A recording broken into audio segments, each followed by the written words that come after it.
包括乐兰遮堡、公亲所、嘉官亭等6个模型，主要是依照原本建筑比例所呈现精美的艺术创作品。南台科技大学多媒体学系执行文化部的创作人才培训计划，更进一步混合有机 MR 技术，经过历史的考证，将各时代街道、人事物等等呈现出来。在咱当中，透过平板电脑看到的，参像我的艺术品同款，彰显台南历史场景。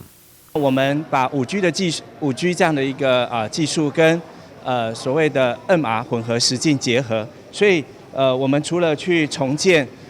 像这个日治时期合同厅这样的建筑物之外，然后让参观民众透过平板，然后可以透过平板的画面去呈现当时在这个整个合同厅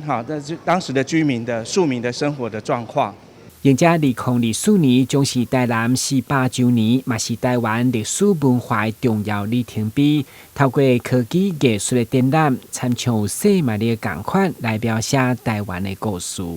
逢刚好府城要400年，然后我们也想说，透过这样一个活动，可以让更多的民众来了解这个属于我们台湾的故事。该展览将对3月20一直到6月2號，在台南文创园区，欢迎各界来体验专属于台南府城特别的历史背景。台南新闻阮子采访报道。